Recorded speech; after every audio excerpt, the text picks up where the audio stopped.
الحمد للہ وکفا وسلام عباد الذین اصطفیٰ اما بعد فاعوذ باللہ من الشیطان الرجیم بسم اللہ الرحمن الرحیم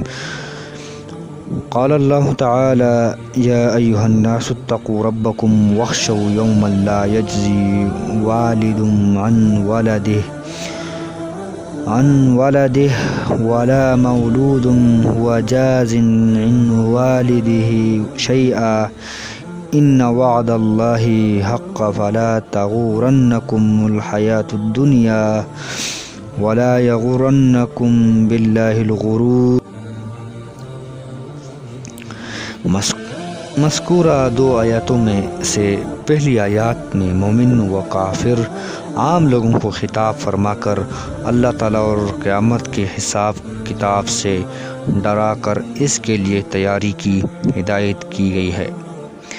یا ایھا الناس اتقوا ربکم یعنی اے لوگوں ڈرو اپنے پروردگار سے۔ اس جگہ اللہ تعالیٰ کے نام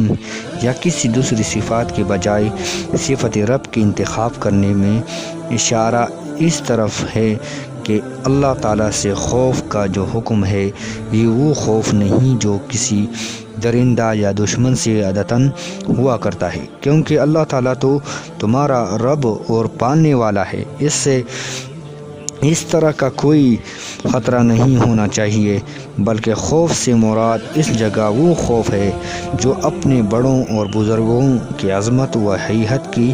وجہ سے ہونا لازم ہے، جیسے بیٹا اپنے باپ سے، شاگرد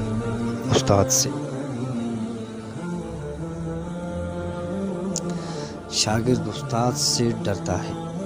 وہ کوئی اس کے دشمن یا ضرر پہنچنے والے نہیں ہوتے، مگر ان کی عظمت و حیثیت دل میں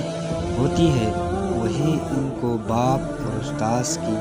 اطاعت پر مجبور کرتی ہے۔ یہاں بھی یہی مراد ہے کہ اللہ تبارک تعالیٰ کی عظمت و حیثیت تمہاری قلوب پر حاوی ہونا چاہیے تاکہ تم اس کے مکمل اطاعت آسانی سے کر سکو۔ واخشوا یوما لا یجزی والد عن ولده ولا مولود هو جاز عن ولده شیئا، یعنی اس روز سے ڈرو جس میں نہ کوئی باپ اپنے بیٹے کو کوئی نفع پہنچا سکے گا اور نہ بیٹا باپ کو نفع پہنچانے والا ہوگا۔ مراد اس سے وہ باپ اور بیٹے ہیں جن میں ایک مومن ہو دوسرا کافر، کیونکہ مومن باپ نہ اپنے کافر بیٹے کے عذاب میں کوئی کمی کر سکے گا، نہ اس کو کوئی نفع پہنچا سکے گا۔ اس طرح مومن بیٹا اپنے کافر باپ کی کچھ کام نہ آ سکے گا۔ وجہ اس تخصیص کے قرآن کریم کی دوسری آیات اور روایت حدیث ہیں جن میں اس کی تصریح ہے کہ قیامت کے روز ماں باپ اولاد کی اور اولاد ماں باپ کی شفاعت کریں گے، اور اس شفاعت کی وجہ سے ان کو کامیابی بھی ہوگی۔ قرآن کریم میں ہے والذین آمنوا واتبعتهم ذریتهم بإیمان الحقنا بهم ذریتهم، یعنی جو لوگ ایمان لائے اور ان کی اولاد بھی ایمان میں ان کے تابع ہوئی، یعنی وہ بھی مومن ہو گئے، تو ہم ان کی اولاد کو بھی ان کے ماں باپ صالحین کے درجے میں پہنچاویں گے، اگرچہ ان کے اپنے اعمال اس درجے کے قابل نہ ہوں، مگر